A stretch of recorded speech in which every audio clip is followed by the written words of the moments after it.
नमस्कार दर्शकों, आज इस वीडियो के अंतर्गत हम देखेंगे राहु के प्रभाव के बारे में।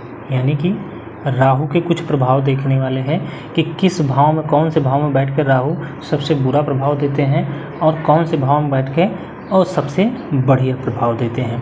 तो यही जो है इस वीडियो के माध्यम से हम देखने वाले हैं। यानी कि आपके राहु किस भाव में बैठे हैं, आपको देखना है कि राहु किन भाव में बैठे हैं। यानी कि दो तरह के भाव में हम यहाँ पर चर्चा करने वाले हैं।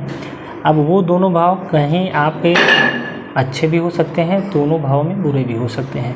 तो जहाँ पर सबसे ज़्यादा कष्ट प्रदान करते हैं वहाँ पर वो बात करेंगे, और सबसे ज़्यादा जो चमत्कार प्रदान करते हैं उन दोनों भावों की हम चर्चा करेंगे। तो पहले हम उन भावों की चर्चा कर लेते हैं कि कुंडली में अगर राहु वहाँ पर बैठे हैं तो सबसे ज़्यादा कष्ट प्रदान करते हैं, और कैसे कष्ट प्रदान करते हैं ये हम देखेंगे।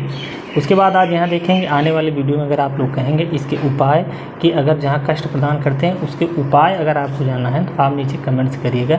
मैं उनके उपाय भी आपको एक क्रम से बताऊंगा किस प्रकार से आप इनसे उपाय करने के साथ आप उससे राहत मिलेगी और 100% आपको राहत प्रदान होगी। अगर आप बताए हुए वीडियो के साथ आप कार्य कर रहे होंगे तो मैं बहुत ज़्यादा वीडियो में अभी तक तो उपाय नहीं बताया हूं, लेकिन अगर जिसमें भी जो उपाय बताएं अगर आप उसे करेंगे तो आपको जो है आपका लाभ दृष्टिगोचर हो रहा होगा।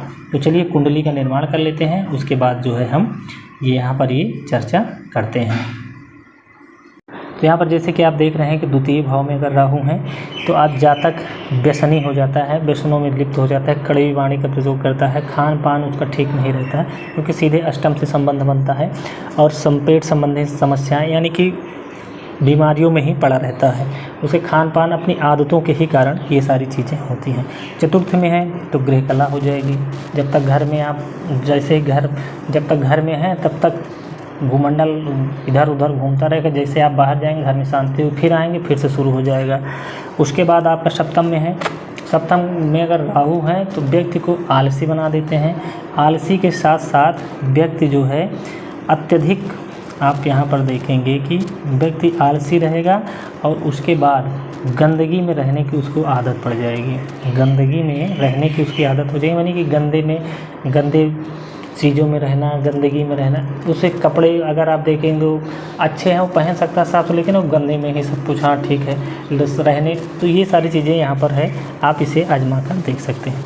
अष्टम में अगर राहु हैं तो अत्यंत कष्ट प्रदान करते हैं, यहाँ पर संघर्ष बहुत कर देते हैं। जैसे कि अब राहु कैसे हैं तो शनिमत राहु, तो शनिदेव जैसे अष्टम में पहुँचते व्यक्ति को त्राहि करा देते हैं, यानी त्राहि करा देते हैं। आपके जीवन में वो जो चीज़ आप कहेंगे हम नहीं कर सकते हैं वही आपसे कराएंगे, और कराने के बाद आपको जो है फिर कुंदन बनाएंगे, लेकिन तब तक आपकी जो है पूरी चीज़ों को आप त्राहि कर देंगे। तो इस तरह से अष्टम में, और उसके बाद 12वें भाव में आपको पता है कि 12वें भाव में कारागारियों का निर्माण करते हैं। तो इस प्रकार से अगर कुंडली में आपके इन भावों में हैं, खासकर 2, 4, 8 और 12 इन भाव में अगर राहु बैठे हैं तो ये अत्यंत कष्ट प्रदान करते हैं। अब हम लोग देखते हैं कि अगर राहु किन भाव में होने से, कुंडली के अगर किस भाव में है तो राहु चमत्कार भी प्रदान करते हैं, और उसके साथ कुछ शर्तें हैं उसके साथ ही। तो राहु का जो चमत्कार है वो चमत्कार प्रदान करेंगे तो ये होंगे आपके तीसरे भाव में, छठवें भाव में, यहाँ शत्रुहंता बन जाएंगे, और यहाँ 10वें भाव में।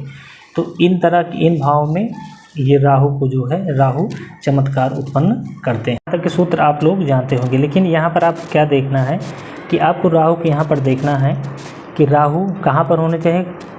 कुंडली की जो है आपके लग्न में है, यहाँ पर राहु होने चाहिए। आप देखिए यहाँ पर राहु होने चाहिए, आपके चतुर्थ में राहु हों, पंचम में राहु हों और एकादश में राहु हों।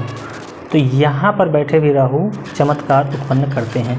किस प्रकार से चमत्कार उत्पन्न करते हैं तो ये चीज़ यहाँ पर आपको देखने वाली, यहाँ पर जो शर्त है ये चीज़ आप देखें। यानी कि राहु अपने जिस भाव में बैठे हैं उसके राशि से, यानी कि उस घर के जो है गृह स्वामी या राशिपति से केंद्र, ये चारों भाव में केंद्र या आपके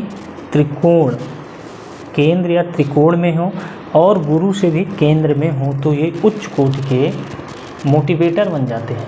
यानी कि आप किसी को भी देखते होंगे कि कोई व्यक्ति आपको कहें, आप उसके सामने जाते हैं और आप कोई समस्या लेके जाते हैं और आपको वहाँ से वो मोटिवेट कर देते हैं। कि नहीं आप ऐसा करेंगे तभी सही है, गलत कार्य को मोटिवेट करेंगे तब भी आप मान जाएंगे, और सही कार्य को करेंगे मोटिवेट तब भी आप मान जाएंगे। तो अगर ऐसी स्थिति है यहाँ पर, ऐसी स्थिति है तो आप समझ लीजिए उच्च कोटि का मोटिवेटर माना गया है, या जो मोटिवेटर है वो उनके साथ ये सूत्र जरूर घटित होता होगा। तो अब मैं इसको दिखा देना चाहता हूँ कुंडली के माध्यम से। अब चलिए एक कुंडली जहाँ पर ये घटित हो जाए वो मैं बनाता हूँ। अब यहाँ पर देखिए मैंने एक कुंडली का निर्माण किया है, जो कुंडली आपकी धनु लग्न की है। लग्न में ही आपके राहु बैठे हुए हैं और आपके 9वें भाव में गुरु बैठे हुए हैं। अब यहाँ पर देखिए कि इनसे इनका केंद्र और त्रिकोण का जो है संबंध बन रहा है। यानी आप यहाँ पर देखें तो गुरु से, यहाँ पर आप देखिए तो एक मिनट, यहाँ पर देखिए कि ये जिस राशि में बैठे हुए हैं उसका जो है राशिपति उस अपने राशिपति से ये केंद्र और त्रिकोण में है। यानी कि यहाँ पर ये त्रिकोण हो गया, तो पंचम भाव में बैठे हुए हैं गुरु, इसके आपके लग्नेश भी हो गए और गुरु से भी ये दोनों गुरु ही हो गए। तो यहाँ पर इनसे जो है पंचम नवम पंचम योग में बैठे हुए हैं। ऐसा जातक, ऐसी स्थिति है आपकी किसी भी कुंडली में तो एक मतलब एक नंबर 1 का मोटिवेटर होता है। तो ऐसी अगर आपकी कुंडली में योग है तो आप इसे दे लीजिए और आप मोटिवेशन करना जो है प्रारंभ करेंगे, तब भी आप इससे आप लाभ कमा सकते हैं। तो वीडियो आपको पसंद आई हो, जानकारी अच्छी लगे हो, चैनल पर नए लाइक और सब्सक्राइब कर लीजिए, बेल आइकन को जरूर प्रेस करना। मिलते हैं एक नई जानकारी के साथ, तब तक के लिए नमस्कार।